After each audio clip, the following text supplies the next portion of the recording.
Yeah.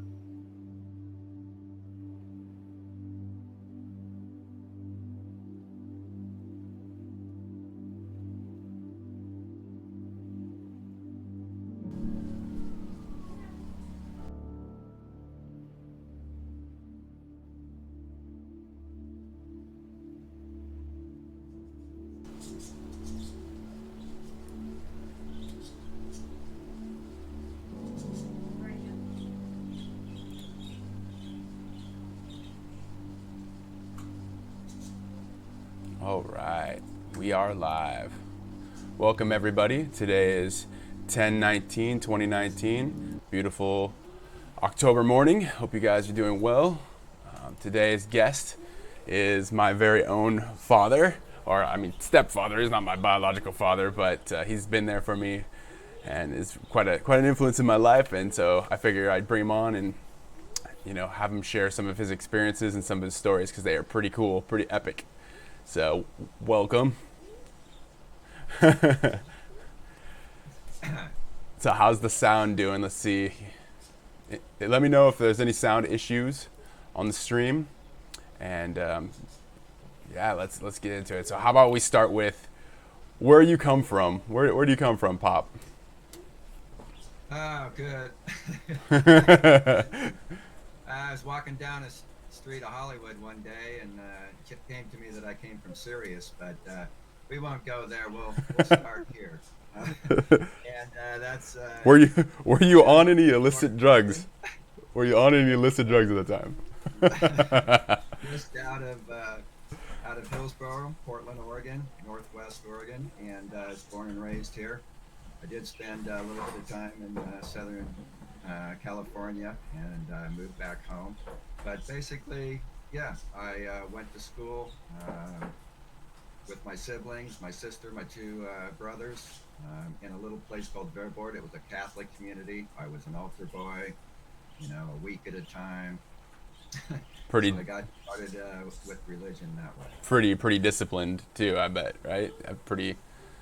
Definitely disciplined, you know. What did Uh, you, what did you used to do? What was your breakfast until after communion. So you'd make your right? breakfast, you'd go to school, you'd go to church, you'd be a little altar boy, then you'd go and sit in class, and the first thing everyone would do is open up their lunch pails and eat their breakfast. Yeah, That- that's why it's break fast, right? I do that almost. Fast. Yeah, exactly. Hey, So Sister Clementine, Sister Clementine, first grade. First time I learned how to not like somebody. oh no, oh no, you. Well, Hey, at least my second grade teacher, Rosemary, was just an angel. So I got to see the dichotomies right yeah, off it's the a bat. it's a balance. It's a balance there for sure. So, what was your biggest passion as a kid though? Like, what did you love to do above all other things? Uh, Goodness, I like to play. Yeah, it's like every kid. I would say reading and writing. Um, I would constantly carry a little composition book around, squiggle in it, take it to my mom, and say, "What did I say?" And she said, "You said a lot." And so obviously, I wanted to be a writer at a young age. Another passion, music. I love music. My folks gave us all private lessons on the piano for a year when we were 6. At that point, we could decide what instrument we wanted to play, and we all got private lessons with those as well. I picked the trumpet, um, stuck with it, played through high school, didn't play in college, only went a couple years. But I did start to play again with a community band, a big one, after 9/11. I got a little Yeah, patriotic there. yeah. Well, Played you got some good music. trumpet skills. Yeah. I think that's like the hardest On Sunday instrument. for Christmas. That's in my opinion. I think the trumpet's like one of the hardest instruments. Like it hurts your lips. I don't know if anybody's played trumpet out there, but like you have to make an elephant noise, and it's quite You got challenging. to really work on it. I used to carry a little mouthpiece around and blow into it, so you keep your lip in shape. I bet the ladies love that. So books, like you're really into books, like you said. What was your favorite books growing up? Oh goodness, depends on what age. Because I read almost a book a day when I could, and I was just a real bookworm. Every spare second, I was in the books. I've read several series of books several times. Fantasy or fiction? What's your favorite? Um, I like it all. I've I've read you know all of the the Fellowship of the Ring, Two Towers, Return of the King, all the Tolkien stuff. Um, I'm on book 14 of Robert Jordan's um, Wheel of Time quest series. Yeah. fantasy is out Yeah. there. Yeah. I've read a lot of stuff that's spiritual in the last 25, 30 years, but What's your top? I read I would read a Destroyer book, a Destroyer series, one a day. I'd read Louis L'Amour one a day. What's the Destroyer series?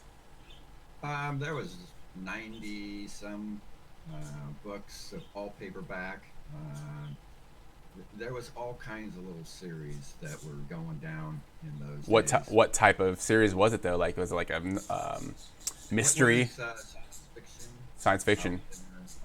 It would deal with different realities and realms and lives. Oh, that's cool. That's pretty cool. Yeah. So what would be what's your top? It's hard to pick one best, but what's like your top three fantasy books? Do you think? Fantasy. Um, I love the Tolkien series. Yeah. So I probably. love this new series I'm reading by Robert Jordan. I like that. Um, What about your top three spiritual books? I love the autobiography of a yogi. I've read that 3 times, That's a great book. but that's probably because I have other lifetime connections with him, and spiritually, I was kind of guided in that direction. So tell me. And he was the first Eastern guru or yogi that brought Kriya Yoga or yoga at all to America, and that was back in the 1900s. Yeah, that's like Steve Jobs has talked about him a lot. Like it's a huge influence on his life, and that book in particular. I think that was the only book that he had on his bedside, right? So the guy who started Apple, like that was his favorite thing, his favorite book. Well, he realized what you realize when you die daily for the Lord, or when you step through the silver star, or when you exit your body and you're just love swimming in the stars. I mean, because that's how those brilliant guys um, have their divine connections. That's where all that comes from. It's coming from the ethers. It's here, and they're open enough to look at it and to see it and act on it. I mean, Like it's something besides your body, right? The idea of like a universal intelligence or conscious, it's just a collective consciousness. right. When you like I've had a near death experience, or you could just through meditation, step through, and all of this solid stuff we're looking at, even our bodies, it's all just an illusion, and we're playing with it, and we're creating with it. Most people are stuck in it, stuck in the ego, stuck in the I am this or I am that, or the story they've built and created since Right. birth. The ego, Yeah, their condition. but I was blessed to have an NDE or a near death experience back in the mid 80s, and it opened me up to see. So I'm sure Yeah, now tons of people want to know how that happened. So you're gonna have to tell the well, story. I'll lead into it. Let me just say that for a couple years after that, tons of magical experiences happened, and I recalled tons of my lifetime. And I'd already been led into Scientology. I spent 7 years there, and I recalled a lot of lifetimes there.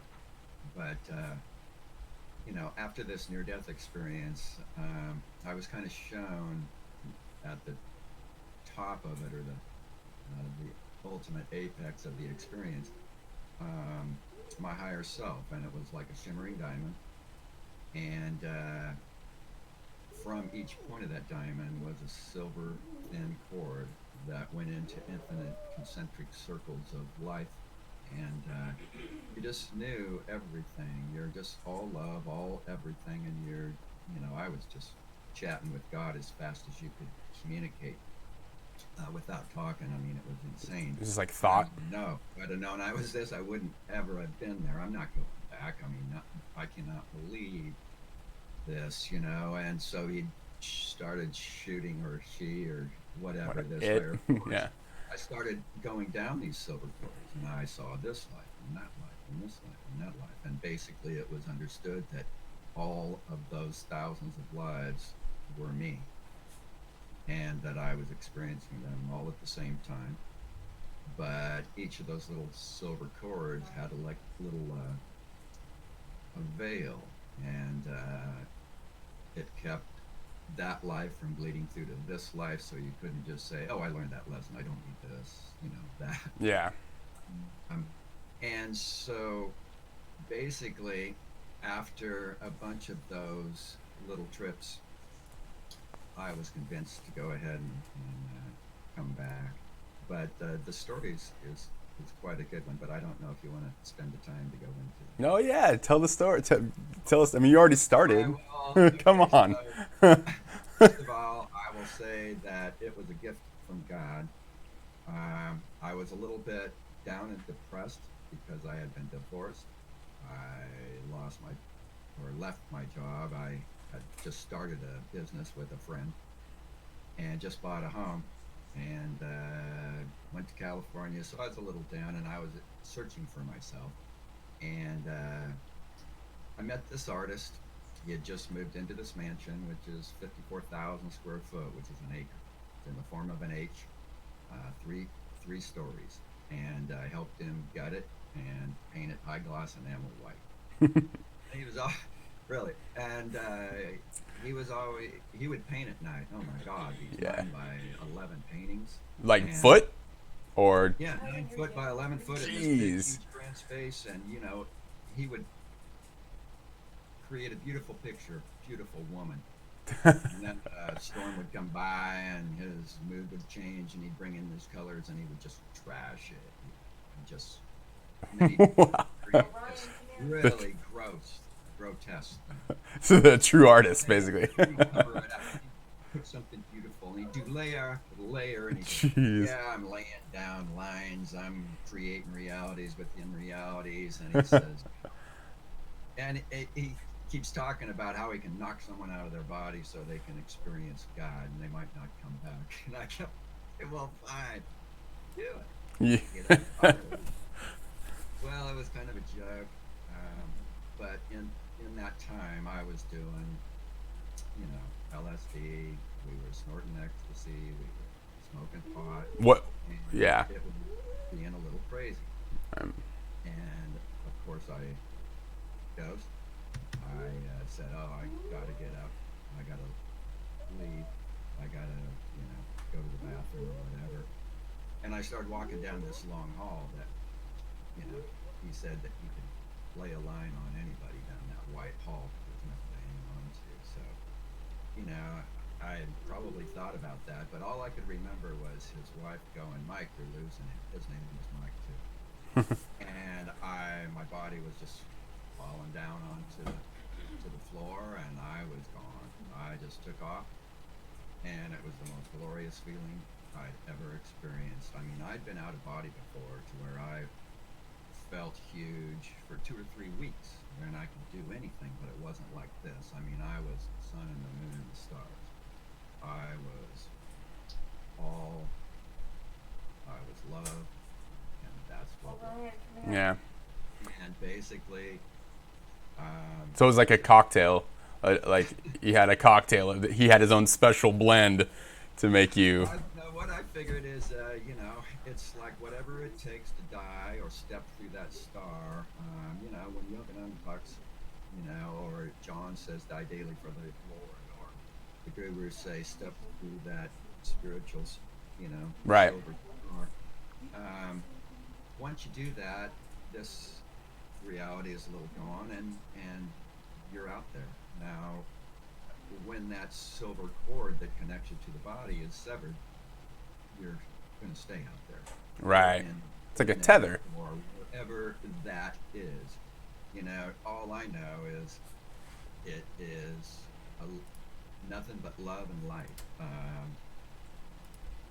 I found myself going to the light as close as I could, and then immediately being in a conversation with God, high speed, telepathic, going, oh, wow, this is what we're talking about. This This is is awesome. I'm never going back to Michael alone. I still had that consciousness. Oh, yes, you right. are. You have a purpose and you have a life. And I said, hey, if I would have known this is what I was. To make a long story short, after gifting me vision on a bunch of lifetimes, and I kept saying, look, I don't want to forget this. I don't want to ever not have this. I guess as long as I will always remember this, I will go back. Right. And I started hearing like voices, my children, my folks, my family calling, my, you know, and the next thing you knew, I was gifted a vision as I left, which was like a tapestry of these brilliant diamonds, and there's billions of them, and they're all connected, and they're all love and light, and that's who we are. And each of these little brilliant lights are consciousness that have all these lives that are learning and growing and coming to know what is and expand a consciousness. And apparently, Earth is about in the midpoint of the universe and the midpoint of time, and a ripple is coming through, which is Christ consciousness that's going to raise the vibration. But with this raising of vibration, the Earth is going to go into a new era, and the people that are learning the lessons of dichotomies, good, bad, dark, light, that need to continue with those lessons will be going to another place. You know, Right. I won't get into all kinds of details, but you know, I was gifted sight that it would get crazy, vibrations would raise, people would bounce off the walls, but those that aligned with their divinity and their true purpose would, you know, be more comfortable, but the life lessons were going to roll fast for all concerned. Like frequencies increasing on, and like Yeah, just frequency yeah. increasing, and a shift is coming. It's interesting. That's what everybody's been talking about, Right. writing about. And after this point, I got really into spirituality and trying to figure things out. But as I was gifted that vision and left that experience, I realized that, look, we are all one, and we're all in this together. And the next thing you know, I'm the stars and the sun and the moon and the clouds, and then I'm above this mansion, and I could see through all 3 floors, and I could see the concern of these 2 people that are, you know, working with me to revive me, freaking out. Anyway, my thought was, how am I going to get into that little That's funny. That was my thought. And then, bam! You know, and oh God, all I remember is they helped me up, walked me outside, and I walked around in this. Oh, it's a big, huge circular drive. For probably an hour, they helped me out and kicked my guts up. Oh God, the fun part about being human, right? Oh, the fun part of it was driving home. I felt like $1,000,000. I realized that I needed to get out of that place. I was done. My whole life changed. Yeah, I bet. And it was probably, as far as I'm concerned, you know, an experience that was only equaled by the birth of my children, and then the marriage of my wife, the gifts that I've been given since. Yeah, that's a pretty intense story, that's for sure. That's I think it's really interesting too, like as far as the physical science of things, like physics, right? The idea of something coming to a rest, the frequency increases. You know what I mean? Like it's like called Euler's equation. I think it's really interesting. It's like when frequency of energy increases, it's it can look still to us. I don't know. I think it's kind of, it's really, I don't know if it's dogmatic or if it's just some type of. I'm not too sure. I know that in the in and out breath, it's the top of the out breath or the bottom of the in breath or whatever you want to call it, that you can find the stillness. Huh. And everything is like a sine wave, Right. and everything is like a spiral, like a Fibonacci spiral. I Yeah. mean, look at the keys on the piano. Look at the colors of the rainbow. Look at the numbers that go up. It's all Like a golden ratio, Fibonacci. yeah, it's moving forward up to a new level, and then it goes through the cycles again. Right. Again. Never really a straight line. Yep. Yep. And numerology, the numbers really help explain that. I got into that heavily after my near-death experience. That and Kriya Yoga. So numerology, like what's explain that to people who don't know. Basically, it's the science of numbers, and everything is mathematical. So it's like, and also like it's kind of like astrology, only instead of with planets, it's with numbers, right? In a sense. Exactly. Same kind of science, but I think it's easier to understand. You've got numbers for your birthday. They all add up. They give a number and a lesson. You've got numbers for your name. They all add up. That shows you a lot about your life and who you are and the path that you have chosen this time around. Right. And, if you look at it, for example, in numerology, you always reduce the number down to a single digit. So if you add, if you have 113, you add 1 plus 1 plus 3, so that's a 5. And no matter what you do, you reduce it down to a small number. Right. And then each number has a set meaning. Yeah, like the one is obvious, it's a beginning. You could have a start, a leadership type of thing. 2 is a partnership, a reflection to view of you. 3 could be a trinity. 2 combining with the divine connection, creating a pyramid. It's like 2, you'd have, family, the dynamic of having children, raising a family. 3, more of a connection with maybe a business or a trinity. Or I'm a 3 life lesson, which is, you're supposed to look at it like, oh, life is exciting, and see life through the eyes of a child and that kind of thing. 4 is like a foundation. It's a number. It's an earth number. It's a hard at work number. 5, imagine that with a roof, it's like a teeter-totter right in the middle of the numbers. Which way do I go? Right. It's freedom, expansion, change, travel. 6, look at the 60s. Love, caring, sharing, harmony, balance, family number. And 7, come to know thyself.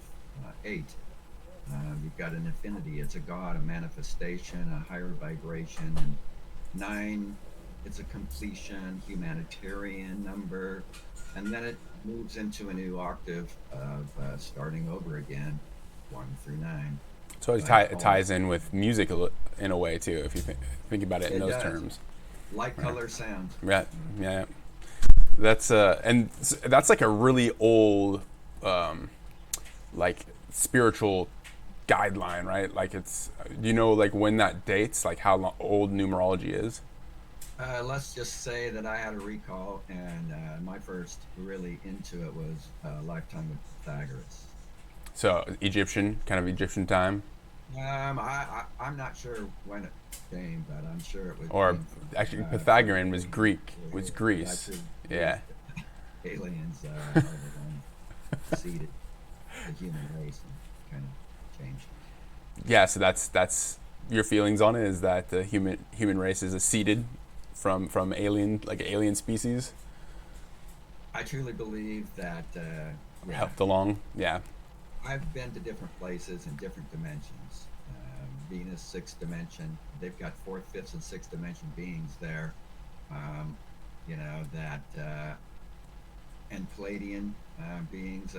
I've seen a lot of, not a lot, but I've seen spaceships 6, 7 times. I've been gifted a complete tour of major stations in the astral. I've been taken back for lessons, galactic councils. I mean, And this is I through what, like love the world. meditative experiences, stuff like that. Yeah, meditation Yeah. experiences. I mean, one time I was just meditating on a chair. Next thing you know, I'm getting a tour through this entire huge, like, city that's a spaceship apparently, and um, well, first I'm put on this table that's like on the floor. It looks like glass, but it rises and it's obvious crystal, and then all the colors of the rainbow, plus a bunch of them that I mean, it was really good colors coming through me and my body in this crystal. And I go, what's going on? Well, you're being cleansed for the council. Hmm. I said, what council? Well, you're speaking, don't you recall? You're being brought to remember. I said, no, I don't. Well, you have to go to the park first, and you have to. I said, okay, this and that. The most meaningful things that I remembered were all the children that met me and showed me all their little gadgets and gizmos, and took me through the gardens and all before this meeting that we had. But the point is that when I woke up the next morning, or from my meditation, I'm laying on my bed on the mattress, and I don't know how long this experience lasted, but I mean, I was not on drugs, but it's like I would say there was a period for 2 or 3 years after my near-death experience where I had so many magical things happen that it blew my mind, um, and it led me somewhere, and that was a good thing. Yeah, that's It it was saved like my life. yeah, saved your life and yeah, and opened up Saved a my life. pathway. Yep, Yeah, saved my gave you life. purpose. It gave me purpose, and it helped me see. I came back from that near death without my normal fears of failure, fears of death, just fears. I came back whole and complete because I had that in my heart of doing what I was, and I knew that that force would be with me. And so I started searching for, what is my divine connection? What am I supposed to do? And I was guided in a nice way. It was so fun and exciting. I hope to complete some books about it one of these days. But it was a fun journey, and it led me to Self Realization Fellowship, which was Paramahansa Yogananda.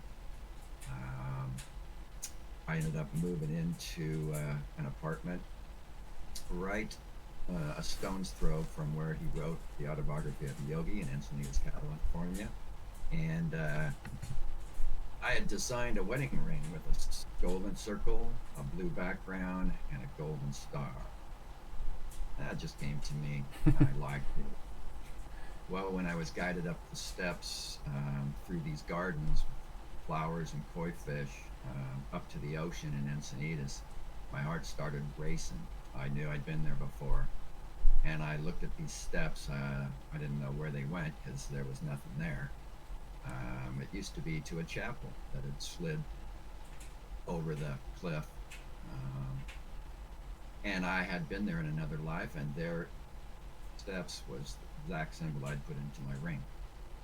And I Wow. found out later that, yeah, it was cool. I found out later that that is, the silver, the halo, and the blue, and the little silver gold star. That was, what Yogananda taught to step through, or to invite in, or whatever you want to call it. Huh. And, In you know, meditation, is that's like focusing on that star? Was that like the third, like focusing on your third eye or focusing on the top of your right. head? Yeah. Yeah, you kind of close your eyes and you look up with your eyes. At least that's how you start it, and you put your attention there on that third eye. And of course, in Kriya Yoga, what you do is you do an in and out breath, and there's a certain technique and a certain way that you do it. Right. but it's supposed to help you. Most of the yogis have different ways and different techniques to help you basically move into spirit. Right. Um, Guys, it's a little hard. Like my wife and her friends that are psychic and spiritual, I mean, they can meditate and they have the most incredible experiences and they just sit down and do it. For a guy, it's not so easy. That's why I went the route of drugs. I did every drug or tried every top drug. Why do you think that is? You think it's because like you have to get in touch with kind of like a feminine side, like a creative The feminine side? guys don't have a balance of their masculine and feminine side like the gals do. Hmm. And you'll find, you know, guys that have more of a balance on the intuitive or the feminine with the masculine are more likely to be able to do what the women can do quite easily. Hmm. Yeah, it just is the way it is. Kind of the dichotomy you were talking about earlier, like our dimensional Yeah, dichotomy. I don't know exactly what it has to do with, but I know that the women, you know, they're given through the heart all the time, and they're much more open, I think, than than the guys overall. Overall, Yeah. kind of general terms. This is a time for them, and they're waking up faster than the guys. Hmm. Interesting. So, when did you start your business? Like, cause like you have, you sell land and stuff. When did you start that in this Let's timeline? see. It was after, right? Yeah, as soon as the near death, everything happened high speed and put me on the path and the spiritual path, and I was instantly gifted. I was concerned with income, so I was instantly gifted a beautiful woman that had a furniture business. It was a bad time, and they couldn't rent out mansions in the LA area. I was in Woodland Hills at the time, and we were able to rent a mansion, a huge one, for like $3,500 a month. And we filled it full of furniture. We'd go to all the furniture shows, and we would run private party ads, and we'd sell the furniture.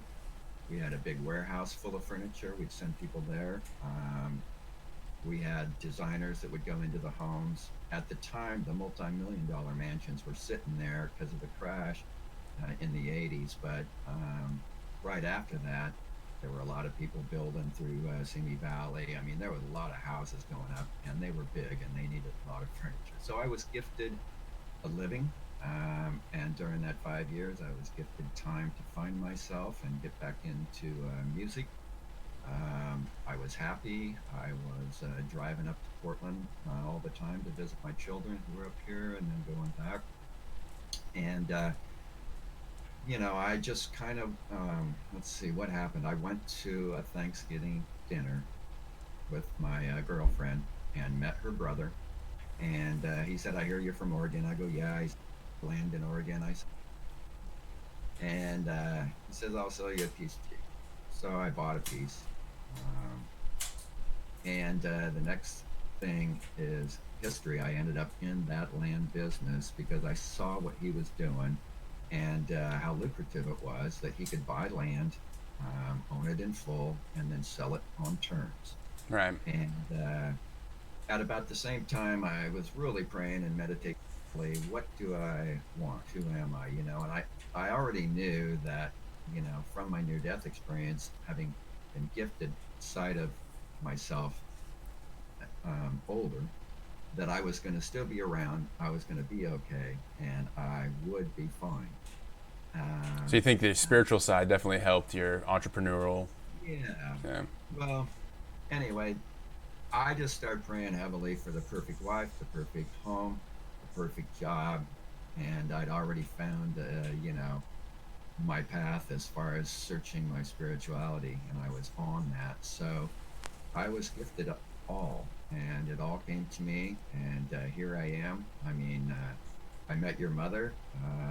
I had already met her in the mid 70s. She had always been my friend, godmother of my son. I knew, I mean, I knew her long before you were born. Right. You guys met in your Scientology days, so like in the Yeah, we 70s, met right? in the 70s at the publishing house Yeah. for the Church of Scientology. Um, we were always friends.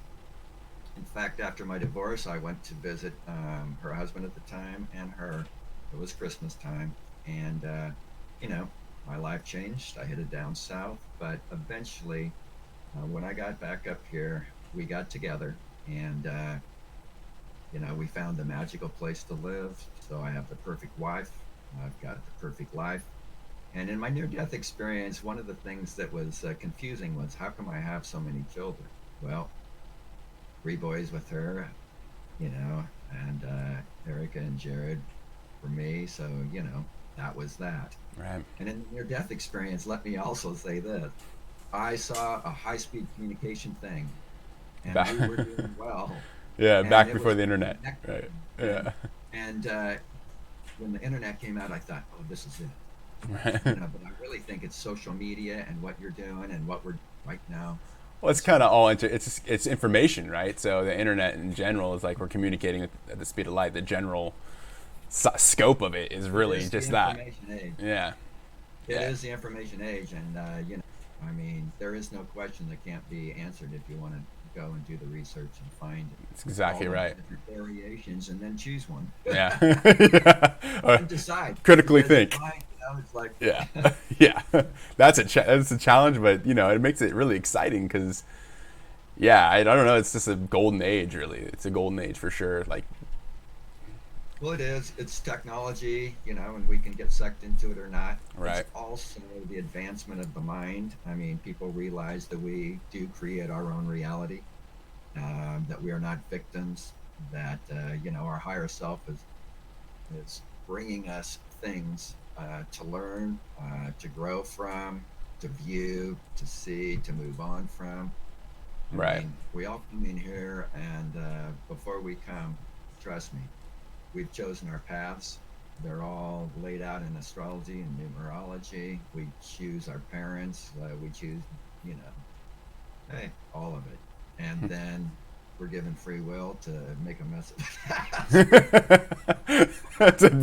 To make our choices or to learn our lessons. But yeah, I mean, it's a moment by moment thing. Right. I work hard to let all the figure, worry, because thinker go and stay out of the past, and let all those things that are weighing me down in the business and this and that, that are future worry. I let those go, and I try to stay in the moment. Right. I Try think to be in the a moment. lot of successful people, have said that too, whether they found that path through spirituality. I think it is like self awareness. I think it really does come down to self awareness for a lot of successful people. I You mean, can get so sucked into the past, and or so sucked into the future, or so sucked into the ego, or what people think, or what you've created, or where you're going, that you're missing everything. right. Mhm.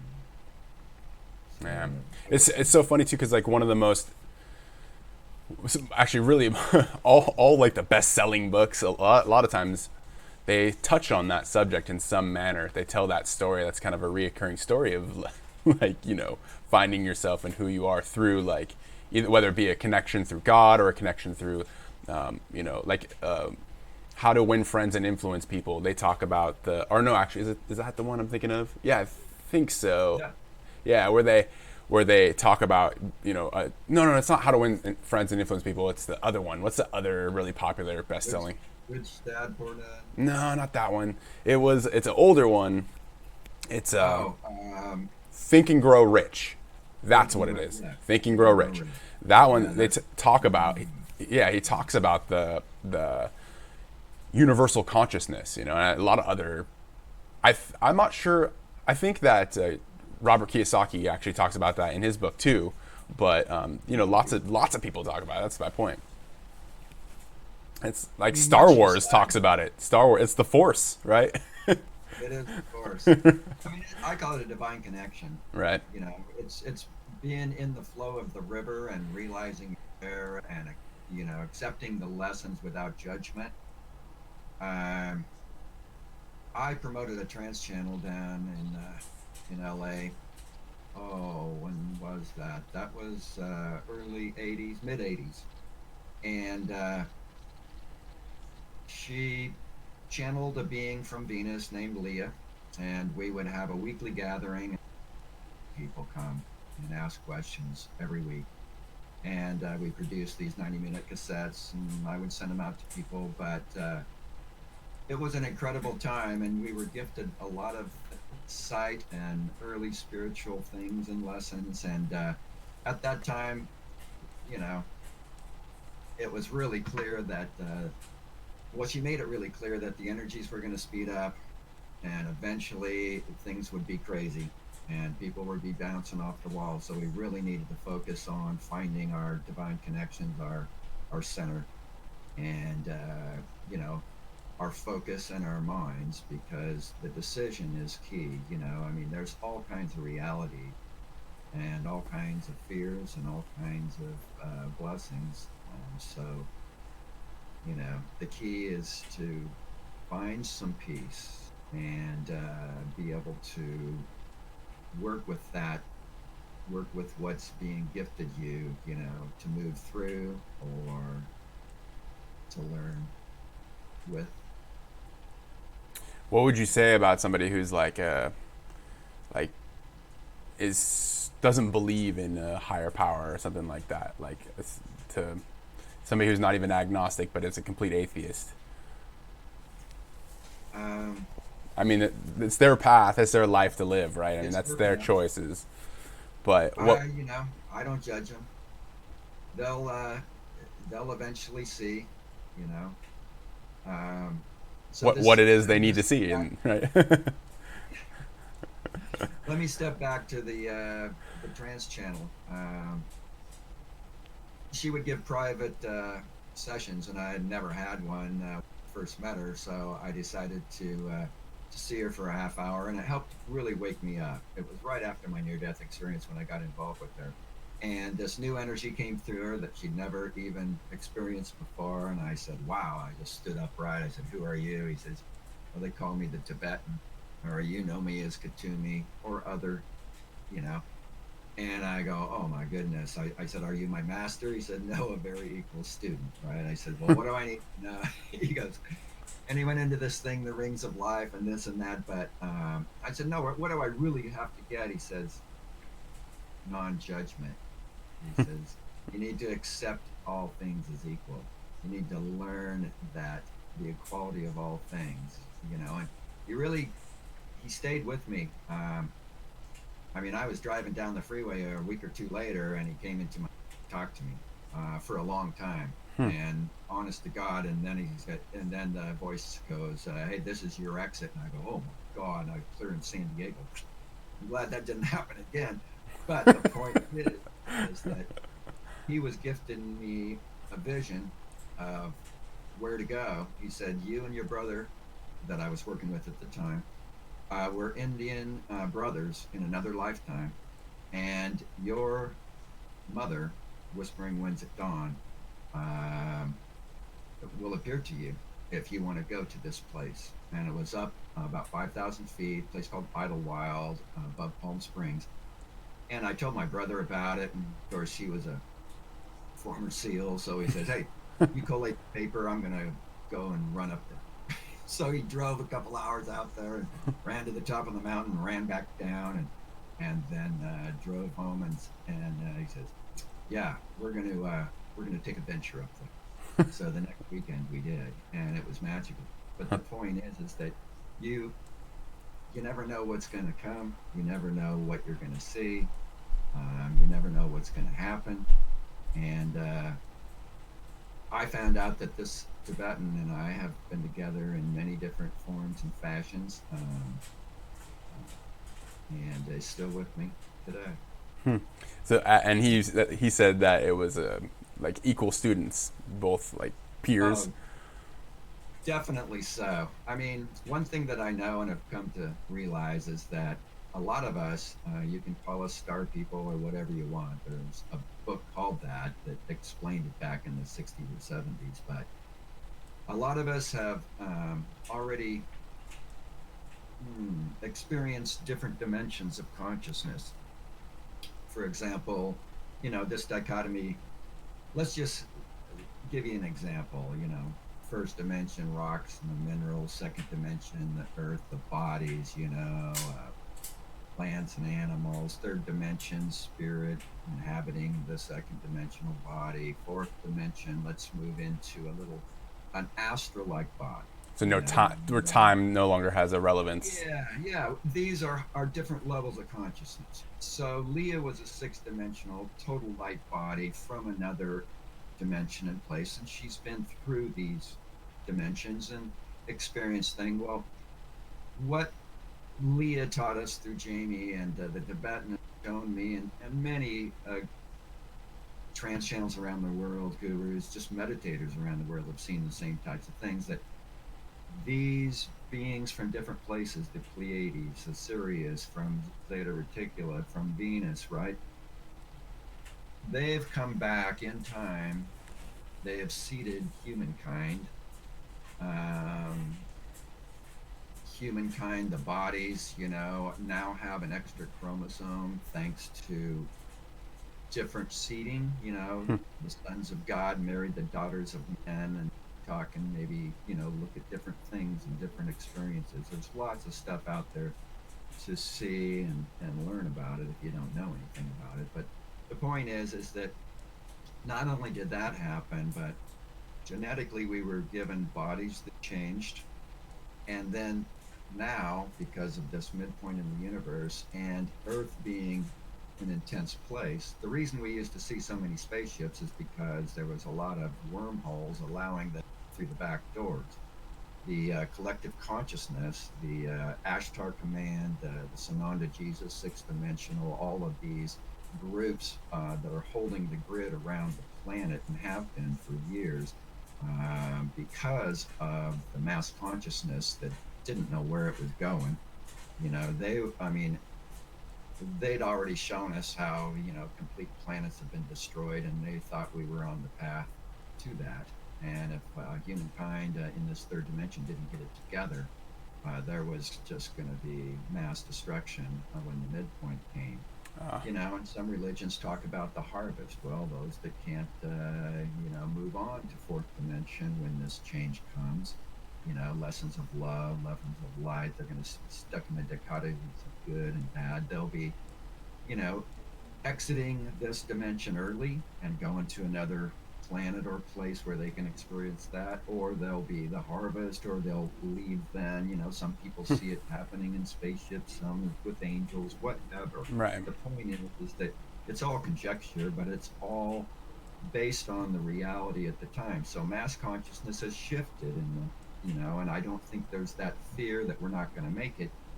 But to make a long story short, back to the star people, there are beings that have already existed many times that have come back to help.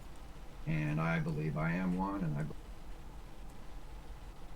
people that are awake right now are, much more than they see. This is like about your spirit, your spiritual side, what's beyond just the physical reality of what you're saying. There's, I saw several thousand lifetime realities just connected around my oversoul, and it became very clear to me that there is no real time. It was funny too. You said these beings came back. Change and shift the whole. Right. It was funny you said beings come back in time too. Like, and when you said that, I'm like thinking like immediately my first reaction is like, oh, they come back in like a time machine. But then you think about it, it's like, well, wait, they come back into time itself, like what the representation of time. So that was like kind of threw my mind through a loop. Life is conception. You need a body, and you need that for life and experience. Otherwise, you are just part of the void. Now, a high frequency of energy, right? Lessons, after a lifetime to review and this and that level, but hey, look, I talk about it. I'm trying to figure it out. Yeah, that's what repeat what we're trying to learn. Yeah, it's usually the case. My Or view is upset with what it is that we don't see in ourselves too. That's the other. Yeah. Yeah, that's so I mean, yeah, no, it's some deep stuff. It's really crazy. I think that like a lot of people, it's no wonder why I grew up because I always like because of my mom and just my upbringing. We've always been pretty deep, I guess, very spiritual, like self-reflective. So, and you certainly have helped that in my life a bunch, and I can see why looking outside how I've developed this way a bit for sure. And God, I I don't know, man. I appreciate you. I appreciate you too. I don't know where I'd be without you as a role model in my life for sure. Like, you know, I've talked about my biological father a bunch, and you know, I love him for who he is, but like, yeah, he's got some hard lessons for sure. Yeah, we all do, but We man, all do. it's painful to be around him. Like, I don't. It might be because I don't know. I'm very empathetic, or people tell me I'm very empathetic, and I'm very emotionally connected. You know, and all of the different, like even astrology. You know, because I'm open-minded. Like I've done astrology on myself, and I've had it done to me and stuff. And like even in astrology, it says that you know I'm empathetic, creative type, artistic, yada yada yada. But I mean, I think that is a problem when you come across people who are kind of like not the most savory person, right? Is when you really have a heart, you, they The way I see it, you have drag a you down. connection. I look at it, you know, like, do people give or do they take? Yeah, And, you know, I try to put myself um, in the communion with people that are like-minded. You know, I mean, I pray daily for people that are like-minded to buy our land. I pray for the future buyers. I pray for the buyers. I pray for, you know, all the people that have bought in the past. You know, everyone. You know, yeah. Or just connecting with people, not even just buying the land in general, but just in everyday life, like just in everyday life. yeah, In yeah, I can everyday relate. life. I remember one day I was driving home from visiting your mother from Seattle down to Portland, and we weren't married yet, but my heart was full, and I just started saying I love you, and every say I love you, I would see a flash of a picture of someone I had known in the past.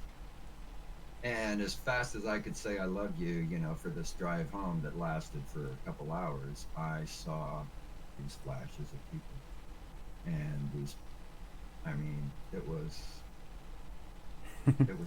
Yeah, lots of It was different. just, Yeah, meditation for a lot of people is difficult too. Like you know, just to clear your mind or just to focus on one thing and one thing alone. Like that's a hard thing to do. Do you have any it tips is. or advice for somebody who's looking to meditate? Like what? Uh, Follow your passion. Find out what it is if you don't know. Look at what you were when you were a child. You know what you enjoyed, what you did. You know, because you can usually see where you know you're headed. So A this is lot of like times, focus meditation too, because I know a lot of people think that meditating is just like you just kind of breathe in and think about nothing, and I think that's a huge misconception that people have. But like, I think it's just simply trying to be still once in a while. I mean, good lord, in this in this universe we're living in today, with the cell phone in your hand, you know, vacations and the business and the personal and this and that. And you know, life is so fast. It's like finding a moment once in a while to be still. right, in the You know, present, right? um, you know, there's a lot of forms of meditation. Working in the garden is meditation for me. Yeah, playing Um, music's meditation for me. Playing music is a meditation. Yeah.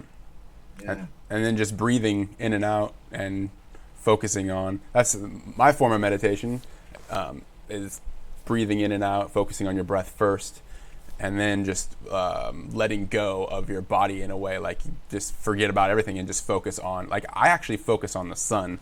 That's kind of like this. that's a good way to do it. What I Yeah, do is I put my attention on my third eye. yeah, that's I usually roll my tongue up in you know, the huh. roof of my mouth, but you don't have to do that. But it's just a practice I start doing, and I, you know, kind of focus on that third eye. But If I have thoughts come to me, I embrace them and let them Let them take go. me.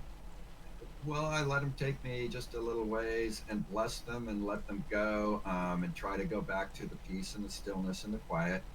But I don't resist it too much because then you're going to get more of it. Yeah. Yeah. Just, I mean, what you resist, you become. You get. yeah. That's Yeah. it's So you need to embrace and accept and love and then allow it to dissipate into the void from whence it came. right. Yeah, that's it's not an easy thing to do when you first start out. That's for sure. No, In it's this not. day and age, maybe it was easier back in the Not an day. easy thing. It's not an easy thing even after years of practice. It's true. It seems like that. Yeah. I just read a new book, and it's well, it's a book I'd read years ago, but I reread it. Wow. I didn't really get it that time, but I think I got it this time, and it's called "I Am That." Hmm. And he was gifted a little mantra by his guru, just simply repeat "I am." What was his And spiritual context or his spiritual a pathway? What did he use? um, it was let's see, Nisargadatta. I'm trying to think of his name. Um, Is it Buddhism, guru, but it was basically Hindu. Hinduism, Yeah, and he was a a guru, form? but his main thing was just trying to get people to be still and to use the I am mantra. He says he was gifted that mantra, and within 2 or 3 years, he was self-realized. And when you read his book, you see that he everything that he says comes from the viewpoint of total consciousness. Self awareness. Yeah, self realization. I think what's really sad about like the educational system now is early childhood is not necessarily like this because I think more and more in scientific communities becoming realizing the benefits of breathing meditation and reflecting on oneself. But what do you think about like the educational system and the lack of kind of a spiritual teaching later on in like later years? What do you think about that? Personally, I think our education system needs to be revamped, just like our government. Yeah, You know, because I why? think What's your I would love to see the families being more and more involved at the young ages, to really instill within the children a life like I had, where you grow up, raising your own animals, growing your own food, and going to church and being spiritual and helping people and loving people. however that looks for them though, right? In like an open context is what you mean, However, that works for them. right? You know, I'm just saying, love your child and spend some time with them to start. That is, I think, the first step. Um, I think we need a little different education system. Just some of the basics. Maybe teach people how to live in the world today. A little finances, a little bit about spirituality. Yeah. You know, um, let's get rid of all the theoretical bullshit in all the colleges. And get down to some trade schools and get people that are specialized in different gifts, moved into that direction, whether, it's Eastern or Western medicine, whether it's this or that. There's there's Skill some sets though, you mean like skills for actually everyone. applying something to the world, something like that. Yeah. I think it's going to be easier and easier to see, what it is people could be, but it's going to be harder and harder for them to focus on any one thing. And Yeah, that's because you one got of to the things that be I'm well realizing. diversed. Yeah. Yeah, you have to be so well diverse now. Yeah. I mean, it could be a curse. It could be, a blessing. And what do you think about this That's though? Like, what do you think about if there's if what's inspired in the like it through self development, kind of like your story, what you went through, like you had a kind of a spiritual awakening of you found out who you are and like your path. If that happens, and I'm not suggesting like with some cultures they have like a boy turns 13 and they give him some crazy medicine and sends him into a jungle or whatever, Yeah, they right? do the ayahuasca or they do Yeah, something crazy. I'm not advocating drugs anymore, even though right. I've done it all. I'm not advocating that. There's better and fast Yeah, ways it's to do like it. through meditation and stuff, or just even just self-reflection. And everybody learns their spiritual pathway in some different way. Some people like it's very mental. So, but I guess what I'm saying is like, what if we could create an educational system that's based more on spirituality to find what people are interested in, so that way when they find their passion, they're able to study it and absorb it very well to do it, what it is, right? I mean, is that what kind of you're talking about as far as? I'm just saying, if we can love the child at an, and a lot of parents are doing that, and guide them, in a certain So, direction. well, that's the problem, And we though. have In a way, like if both parents have to work a full time job now, if and it makes it more challenging. Or I mean, or one parent doesn't exist because things that happen in life isn't so. It's a challenge, like you said. It's a hard lesson. This third dimensional body. It's almost impossible in this day and age for someone to live a life like I lived growing up, which was so different than it is today. I Yeah. mean, So like millennial advice, like if, watch TV, it's right. like it's not the same. So if you had millennial advice for success, like from what you've learned, like what you would tell your younger self or whatever it may be, what would it be? What would be your tips and tricks? Um, I would probably look at a few changes I might make. Um, what I would try to be as honest and kind as possible from the beginning. As Michael E. Long, as a little kid, I liked to talk, and all I liked to talk about was me and everything I observed. And I kind of had a psychic memory, so a good memory, and I could just rattle on and on. And I was very absorbed, and I would turn off a lot of people. So if I could change anything, it would be maybe learn to listen a little bit more, a little faster. Um, and to let the ego go and realize the equality of all, and realize that it's not just about me and the show in town. Um, I think the children of today are waking up very quick. I think a lot of them are gifted and they're coming in that way. And I think that everything is perfect. And in the perfect time, children are waking up perfectly, and they're going to actually help us remember what it is that we were or are. Or could be. Well, that's very powerful statement. I certainly hope that you're correct. I feel like it's true too, but it's just I think it's, if we focus on our individual selves and what we can do and bring to the table, that will truly happen, right? So I think just if you could help children realize that who they are. well, I was very afraid and fearful of, even though I talked a big story. That's why I was talking a big story, because I was afraid. I didn't know who I was. I didn't know where I was going. I was afraid of dying. I was afraid of failure. I was afraid of upsetting someone. Disharmony bothered me. Any kind of dissonance. Right. But those are all things that I had to learn to grow and come to know. About.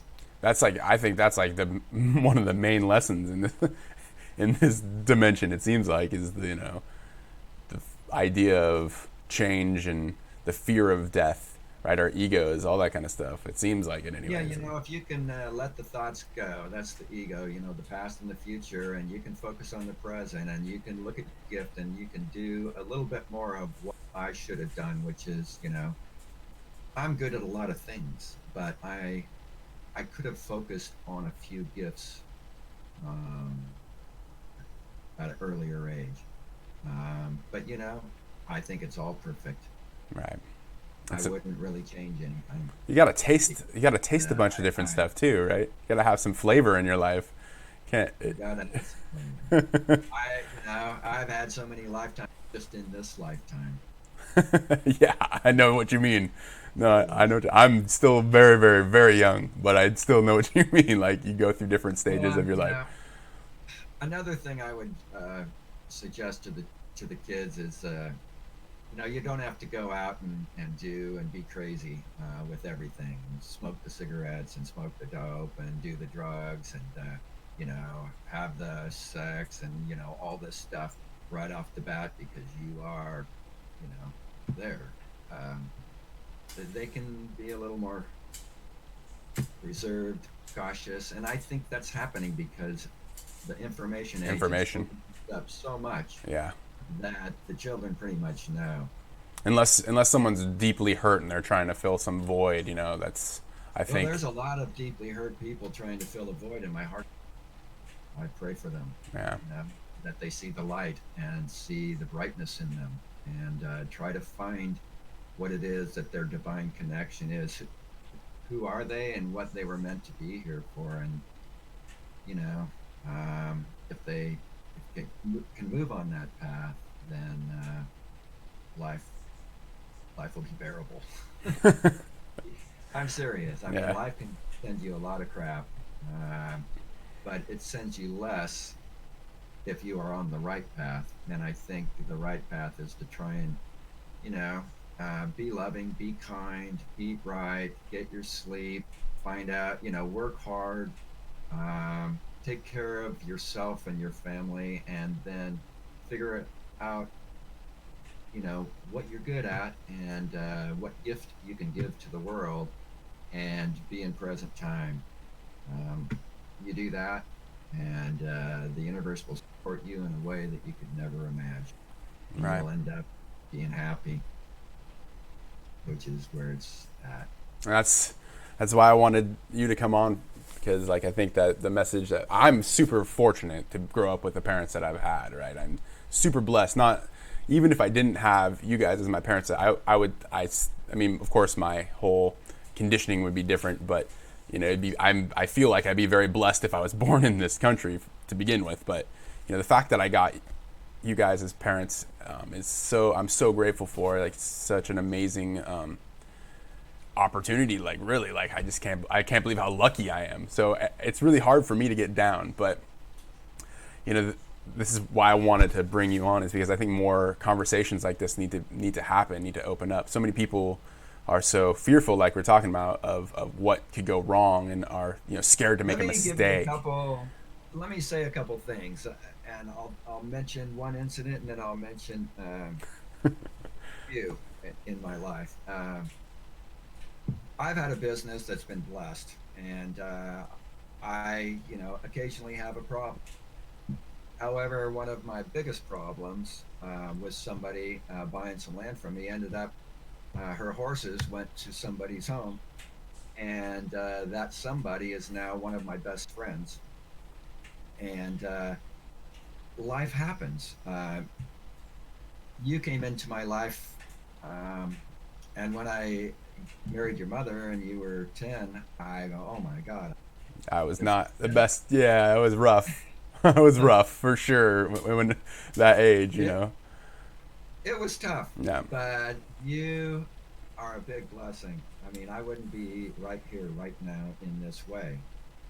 I wouldn't be easily communicating on Instagram and Facebook and YouTube with my public for my business.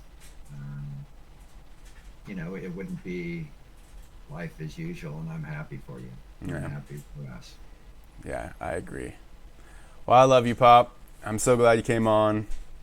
It's been awesome. More spiritual side stuff, but I think it's a super important thing to express, like I was saying, because these conversations are, so few and far between. I love you too. So what word of advice or gift are you going to leave with viewers? Find what you love to do, find what you're passionate about, and then make as many mistakes on it as you possibly can, because that's how you become a master at it. Make a ton of mistakes and let go of those, say, okay, this mistake happened, what did I learn from it, and then move on. Good for you. Failure gets your success. Right. I remember knocking on 100 sell a book one. Yeah, that's sales is. Yeah, that's a rough lesson for me, for sure. I'm working on that one right now. That's a painful one. Rejection. Well, it's all in your mind. It's Yeah. all within the mind, and once you handle that within yourself, and you're secure within that, then everybody opens up, and boy, they just want to buy that book. Honestly, Yeah. well, I What love you. What about you? What's if you were to leave the viewers with one word of wisdom? What would it be? Um, Talk to God in your still moments, whether you say "I am" or "thankful," gratitude, be grateful. Um, I basically try to talk to God every step or leg of the journey when I change activity or this or that for a gift, and I try to just be as calmly active and actively calm as I can. And that was a lesson I got from Paramahansa Yogananda. And he said, if you can do that, your life will go a little bit better. Well said. Well, this was awesome, and thank you everyone for listening in or watching if you're watching at home on YouTube on the YouTubes. I appreciate it. If you guys like this content, feel free to subscribe and leave me a message if you want future guests. My next guest I'm pretty excited about is a man named John Hutchinson, who is discovered the Hutchison effect, as it's coined now, which is basically making objects levitate and stuff like that. And it's very fringe. And I just ask that you go in with an open mind and we have some fun and interview. And yeah, thank you all for listening in. Love you all very much. And until next time, it's Dad and saying goodbye. Blessings.